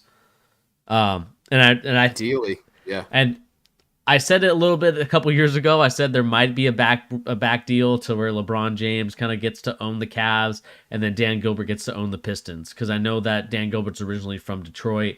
I think it would make sense there, and then you get LeBron James to kind of own a little bit of the Cavaliers. 'Cause I think he loves Cleveland. Like, it obviously shows love to it, and I think he ideally wants to be back there. I think as much as he loves LA and the opportunities that LA has, I think he's a Cleveland boy at heart. Yeah, if he an could, Ohio I think boy. ideally, yeah, if he could own any team, sure, 100%. I mean, he still does stuff in Cleveland all the time, Yep. Yeah, I totally think so. I just don't think it's going to be them, unfortunately. It's Yeah. probably not going to be Dan Gilbert. Won't be the one to let up and to be him. Maybe it's New Orleans. Maybe they're looking for a new owner, and I could see him trying to That's build the way that they up. keep Zion. What if Yeah, they say, "Hey, we're going to offer LeBron part-time ownership or part-time ownership. We're going to own him like a part of the part-time ownership once he's ownership. retired. Zion, he's going to come play with you for a couple seasons." That'd be Yeah, insanity. That lineup would be nuts. yeah, and yeah, and I think this is going to be a very interesting situation to kind of monitor as LeBron James enters, his final years as a player, and then enters into that next step in his career, right? Whatever that is, whether it's more movies, whether it's more commercials, whether it's being an owner, whatever he decides to do, I think it's gonna be a very interesting career follow. And I love how we went from like the Cavaliers to LeBron James's post career moves in this topic, Hey, but natural transition. natural transition. But let us know in the comment section down below, guys, what you make of this Cleveland Cavaliers team. Are you in agreement that they should be looking to not get, or should be a little bit higher in the playoffs? Let us know in the comment section down below what moves should the Cavaliers make. Are the Cavaliers destined to have LeBron James on their team? That's the biggest question mark that people want to know. And we'd like to know your guys' comments and opinions in the comment section down below. So please remember to hit that like, share, and subscribe, as well as you comment what you think the Cavaliers are going to be in the next couple of years. All right, Pete. I think it's time for your topics, man. I don't know if you have anything to talk about, but in terms of anything that we haven't already talked about, so is there any other topics that kind of come to mind? I have one, and I have a question for you. It's kind of going back to the trade deadline, but now we're, a little bit of time has passed. The All-Star Uh-huh. break is in between. We've had a little bit of time to ruminate, right? And in the Mm-hmm. time since, some interviews have come out. Some people have talked about the experience of the trade deadline, right? And Mm-hmm. one notable one that came out today, I watched. I don't know if you got a chance to see it. On JJ Redick's podcast, The Old Man and the Three, he had Tyrese Halliburton on today and asked him, about what happened, right? What he thought about the trade. And Tyrese Halliburton, I'm going to paraphrase for what he said, of course, because it's not in text. I just Uh-huh. watched it earlier. He basically said, like, of all the people that were in Sacramento, I wanted to be here the most. So I was telling everybody I love Sacramento. Mm-hmm. Who decides to come to Sacramento? You're going to pay the California taxes, but you're going to choose to live in Sacramento over LA. Like, he just kind of went on and on about how disappointed he was. Like, I wanted to be here, right? Right. Now, my question is this. I know so far it's been all right, and I really do like Sabonis. My biggest question for you is a scale of like 1 to 10. Mm-hmm. The next 2 seasons, how much, or 3 seasons? Let's not even put a season count on it. How much are they going to regret trading him? Scale of 1 to 10. I think Being it's the gonna. worst. I think it's gonna be a 10, man. Like I love Sabonis. I think Sabonis is a great player. I don't think he's obviously not a number one. Sorry, Sean, if you're watching. I don't think he's a number one option on a team, but I think Sabonis is a nice piece. My only thing and my only issue with it was that Tyrese Halliburton said publicly that he wanted to rebuild Sacramento. Like when you have a player that is interested in rebuilding your brand, rebuilding your organization, and it's all about that. And the fact that you just let him go for, Sabonis, who was a great all-star, he was an all-star player, right? He was all-star last year. but it is frustrating when you want to have a balance between being on the owner side and being on the player side. I know that's very controversial to say nowadays. I want there to be a balance, and the problem is that trades like these make the balance very impossible for me to feel like the organization was done wrong or anything. They probably haven't been done wrong, but I just think that it's foolish for the Kings to continue this sort of, I would say, path of not being able to do the right moves. It seems like they continuously miss the mark every time it's a draft, whether they're re-signing free agents. Like, they continue to just miss the mark, and it's frustrating as a fan of a guy like Tyrese Halliburton. I said it the year he got drafted. I like this kid. I think he's going to be a good player. Watching a little bit of his Cyclones, like just seeing him play, like I looked at it and I was like, okay, I could see why they drafted him. I could see like the talents there, and I think I would like the backcourt of Fox and Halliburton. But obviously, right now, I just think that like if he's just too good and too skilled to just give him away. And I think that that's what the Sacramento Kings did, and I think the Indiana Pacers were looking to rebuild their roster. Obviously, they talked about wanting to either be finals or bust, and I think that they decided to go the bust route and decided to trade away some of their all-stars. I think Miles Turner will be traded next season. That's my prediction, or I'm not sure if he's a free agent this year, but I think that he will be traded. And so, like, when I look at a guy like Tyrese Halliburton, man, it's sad to see that they let a kid like this go for basically kind of like a lateral trade. This wasn't a trade where one player is moving up in the world. Like the Kings are still going to be the Kings, like no matter what goes on, and they're also looking to trade Holmes as well in this coming off season. So they're looking to offload already. So it's one of those things. I'm looking at the Kings. It's like, then what did you really do all this for? And it's so short-sighted, right? Like, sure, Sabonis is good right now. Like, and this is why I said I didn't really like it even when the trade happened. Like, this doesn't make you good enough to really do anything, right? And you just gave up a guy who I would say was easily your clearest. This guy is really talented and can actually be an all-star probably. Mm-hmm. Of all the guys you've drafted in the last 5 years. This was the guy. You finally had the guy. And this is why I've only grown to dislike this trade more and more, right? I like Sabonis as a player, and on a pure, like, just on paper, like, talent for talent, like, it's not terrible right now, immediately right now. You're Sacramento. Why are you worried about right now? Stop thinking about right now. You're not good. You have to build a culture of players who want to be there and want to win with your organization. You can't just go, like, how many times have we seen it work where they get these mercenary teams together and they go win a championship? Like, it never happens right away. And not only that, this is not even of anywhere near the caliber of those teams. So hold on to your young guys. Like, Halliburton is, I mean, where would you put him? I would say he's probably like a top 12 young guy in the league. Is that maybe even too? Maybe he's less than that. Maybe he's like top 8. I don't know. I would say he's probably top 12. I have to look at it on paper, but like, Sabonis is good, but it's just not good enough, man. It's just a bad return with such a good young player. And, like, my thing too is watching the interview with him on Old Man and the Three. I highly recommend it. I don't watch JJ Redick's podcast all the time, but I was interested just to hear what he said. He was he seemed like he was pretty emotional about it. Like, that is a special type of person that comes around to a city like Sacramento, and then you send him away. Like, that doesn't speak well of your organization long term. People notice that stuff for sure. Yeah, and I kind of said it. It's just like, there's rarely a guy in the league that would play for an organization like the Kings, right? As much as Sacramento's in California and all that, it's still not LA, where these players have all access to all these type of things that they enjoy. Tyrese Halliburton isn't like that. He's not a guy that enjoys the LA culture lifestyle. He's a grinded guy. Like, he's a guy that, played at Iowa State, if I'm not mistaken, in Iowa. What's there to do in Iowa, right? Hooper, man.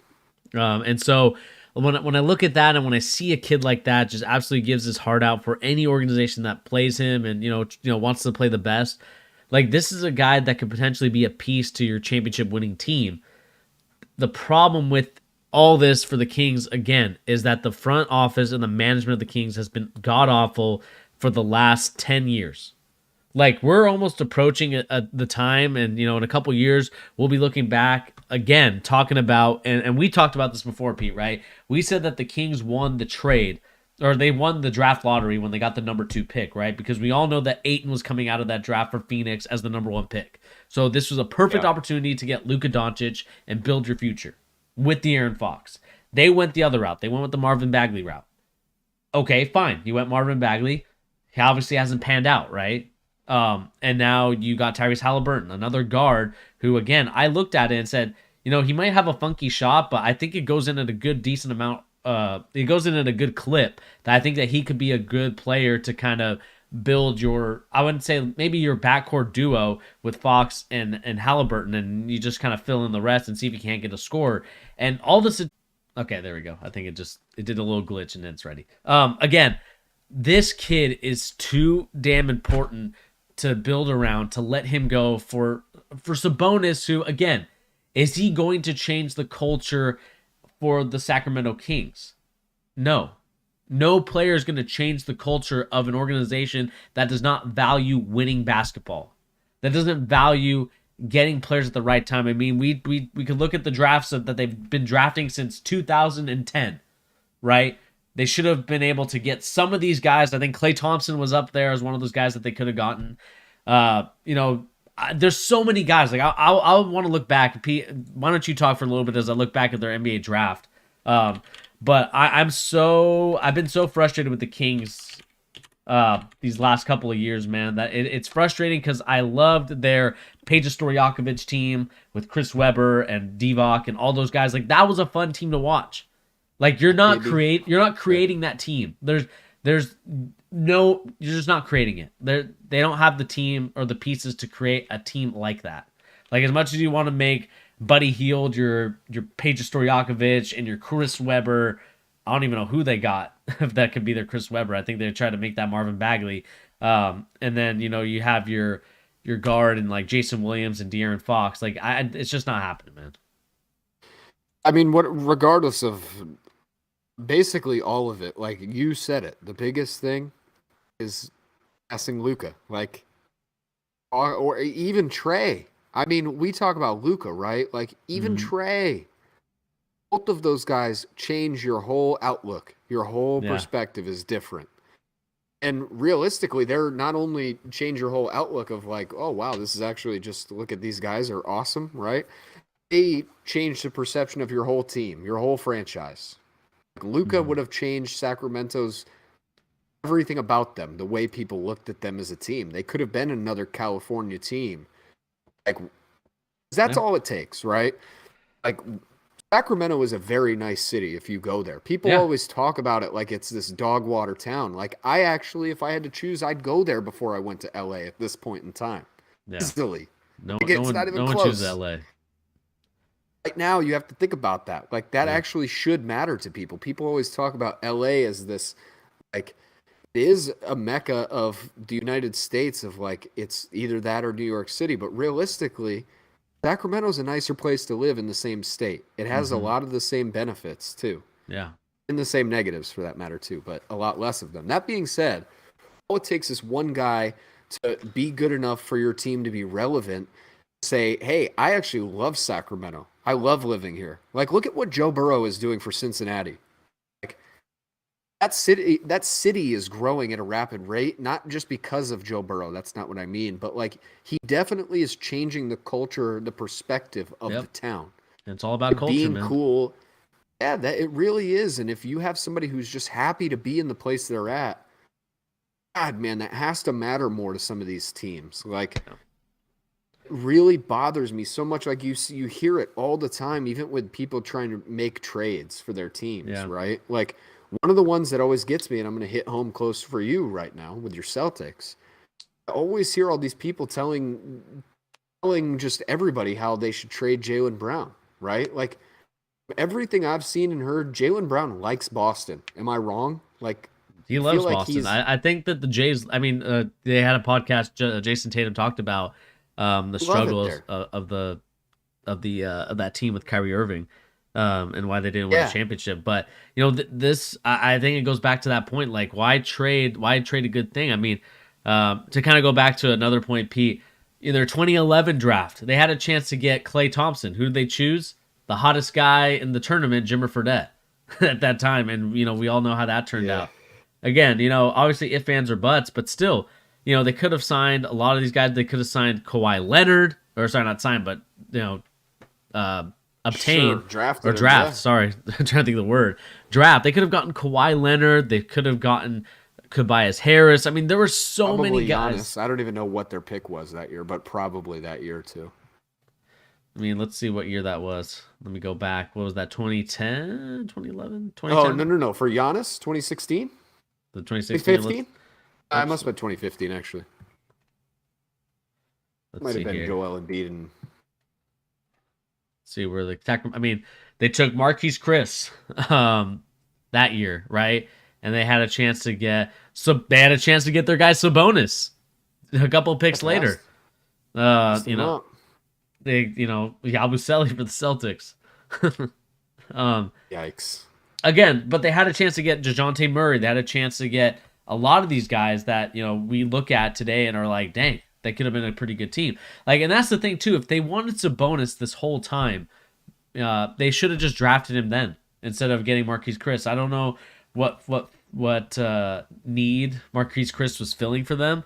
Obviously, he was an exciting young freshman at Washington, but still, like I think that if they were looking at a guy that was like, okay, we want to return to those Kings days, they might as well have just gotten Sabonis. And I'm surprised Divock didn't do that back when he was. I don't know if he's still there as a front office guy, but I hope not. I think he is. Eesh. Pretty sure he is. Yeah. Uh, Realistically, like I hold very high value in culture players, like Uh-huh. especially young guys that are positive impacts on your team, Mm-hmm. and especially guys who are just getting better. That's why, like I mentioned it earlier when we were talking about the Knicks, I wouldn't trade RJ for just about anything. It's very similar to the reason I am so down on this trade for Sacramento. Why would you get rid of the guy that you picked? Is your guy. He likes it there. He's happy with the fan base. The fan base is happy with him. And he just keeps getting better. There's no Mm-hmm. bad that can come of that. Especially like the only time I think it's ever worthy is when you go from being not a championship contender to a championship contender. That's the Yeah. only time it's worth it. Me personally. Oh man, like even looking at their 2014, man, they should have gotten Zach LaVine. I found Instead they 2013 was Giannis. 15, they took Ben McLemore at 7. oh man, like even this That one draft. is like nobody was talking about Giannis, so I'm not really saying like, wow, what a shame. But like even I mean the biggest one is the Luca draft. Like we Yeah. have to just call a spade a spade. Like Yeah. passing up Luca was so obviously the Yeah. second at the first best player in my opinion, but at least the second best player. It Yeah. was so obvious. Yeah. You take a guy, Marvin Bagley, who underperformed in college. Like, he was not bad in college. I'm not going to start changing history. He was good Yeah. for Duke. But he wasn't running a bunch of adults in the Euro League, smashing dudes, winning MVPs and stuff like that. Like, we said it till we were blue in the face when the draft happened. It was a mistake then. And really, I think it defines where they're at. Like, very mediocre as a Yeah. result of that pick. Very mediocre. Yeah, like I mean that's the thing, now you got Marvin Bagley on the Detroit Pistons, a team that's struggling right now to find an identity for themselves. I know they're dealing with I don't even know if they're dealing with injuries currently, they're just they're not a really cohesive team at the current moment. So again, like my frustration has always been when it comes to this team for the Kings is like they've had multiple opportunities these past 10 years to draft a guy to build their culture around. They obviously got De'Aaron Fox. That he's been a pretty solid player for them. Won't say that he's been like the most amazing player, but he's been a solid player. But they haven't built anything around him to really promise that this team could potentially be something. They could potentially be a team where They can make a move.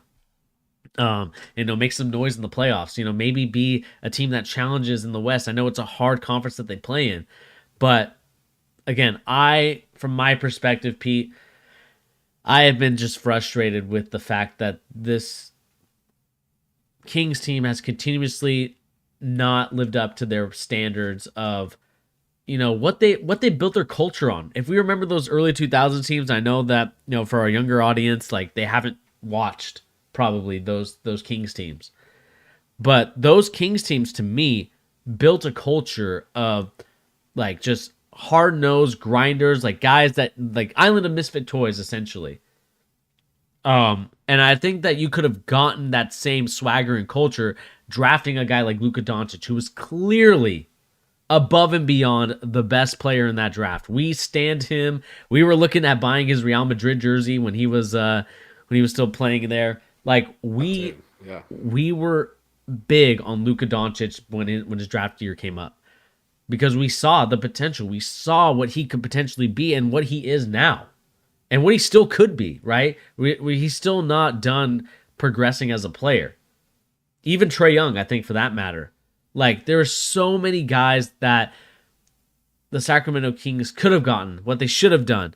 At the end of the day, they absolutely folded and fumbled the bag. Like this. Oh, dude. Undeniably so. And that to me is the most frustrating thing. If I'm, for how many Kings fans, I'm not sure how many Kings fans there are out there, but if I'm a Kings fan, I would have been living in turmoil for the last 10 years, begging them to be getting a guy that they can build around. They have yet to find that guy. And I don't know if they will at this point. I don't even know. Let me look to see where the draft pick is at this year, just to see like if they might have another chance. They keep, it's like they keep getting these chances, and every time they, maybe are able to do it, they continue to fumble the bag. And that's the frustrating part about it. I mean, right now they would currently be the 6th pick, right? Yeah. They have a chance to maybe sneak in there to top 4, top 5. Or I should say, maybe be the top 5 pick. Like, and I could see them drafting a guy that they are saying, like, instead of draft, they don't draft according to like what everybody's saying, right? Paulo, Jabari, Chet. They're gonna probably go with someone random, and not really build the culture that they need to. And I could go on a rant about the Kings for about another 20 minutes, Pete, but it is frustrating. They're so frustrating. They're one of the most frustrating teams in the NBA, probably in my lifetime, because it is to me, why it's frustrating is because I think that they could have been so good these last couple of years, and if they drafted properly, if they got the right people in there to say like, hey, we should be looking at this guy, or the fact that no one in the front office made the GM take Luka Doncic, I would have strapped him down and been like, you are not answering the phone until you promise me that you're taking Luka Doncic. Like, yeah. Ugh. Anyway, back to like the original point of Tyrese Halliburton. Again, a guy that I thought, again, isn't going to be the main guy for your team, right? He's not going to be but he's the best point guard for your team. So if this year, now you can look at it and be like, okay, we want our point guard to be Tyrese Halliburton. Let's look at the other picks that we have in here and see if we can get into the top 4 and sneak in there. Let's try to get one of these up and coming, whether it is, a guy in Jaden Ivey or Jabari Smith or Chet Holmgren or Paulo. Like, those should be the guys that they're looking at. I think Paulo could be a good pickup for them, especially if they want to kind of go in that mold of trying to find that next power forward, which they were looking at with Marvin Bagley. He could potentially be that guy, depending if they get that pick or not. But who knows, man? It is a frustrating. No, they're just going to take a guard. They're going to take another guard. 100%. It's going to be frustrating. I would put money on that, personally. Another guard to Sacramento. Another guard to Sacramento, and then they trade that guard away instead of De'Aaron Fox. And then they wonder why they can't win games. Yeah. They're a very frustrating team. I just brought that up. Just mere fact, I saw that interview today, and I was thinking about it, and I was already frustrated by it. But just seeing it again, like seeing how upset he still is that it happened, right? Yeah, I'd be upset too. I mean, everybody complains about the way that people are, like, or I should say the way that players are with their empowerment, moving to these other teams and, forcing their way out of their contracts, right? Mm-hmm. Like, this is one of those moments where I say, like, if everybody's paying attention all the time and the media was really reporting this stuff in a fair and equal way towards the player side of things, they would be talking about this. Like, Yeah. this is the reverse of that, right? Where now you say, hey, you did love us and you would have signed another contract here, would have made this place your home and treated this fan base the Yeah. way, we want our fans to be treated. Mm-hmm. We don't want you. Exactly. Okay? So this is exactly why player empowerment is a thing. They make it a thing by treating people like this. So, yeah. I mean, I hope Tyrese Halliburton has an incredible career. I really think he's going to. I just hope Indiana gets good enough around him soon that they don't waste 4 years. I just don't want to see him go rebuild to rebuild. Like, he's a better player than that, for sure. Yeah. Yeah, we'll see, man. Let us know in the comment section down below. What do you guys think of the Tyrese Halliburton trade? Again, this is kind of going into a full depth of the Tyrese Halliburton side. We've talked about the Sabonis side before on this channel, but let us know in the comment section down below. What do you make of Tyrese Halliburton being frustrated and, JJ Redick calling them out for trading away such a talented player? Let us know in the comment section down below, and remember to hit that like, share, and subscribe if you are new to the channel. Alrighty, Pete. Is that going to do it here for the charge tonight, and we'll kind of reconvene at a different date? Believe so, my friend. Yeah. It's about that time. Again, everybody, we do appreciate you tuning in to the channel. We know that there's NBA basketball going on, so enjoy that. College basketball as well for my Gonzaga people.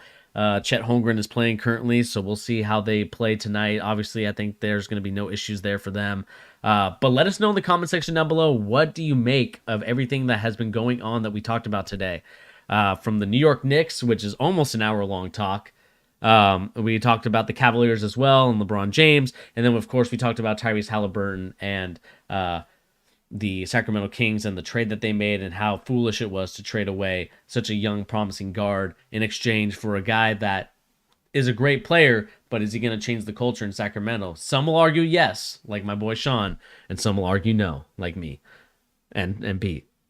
Definitely me. Yeah, I would definitely argue.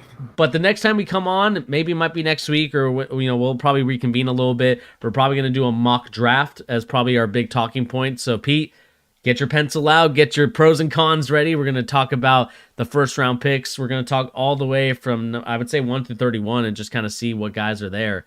And let's convene and talk about that, because I think that'd be a fun topic to kind of lead in as the second half of the season continues. What teams are looking to tank, what teams are looking to move up, move down.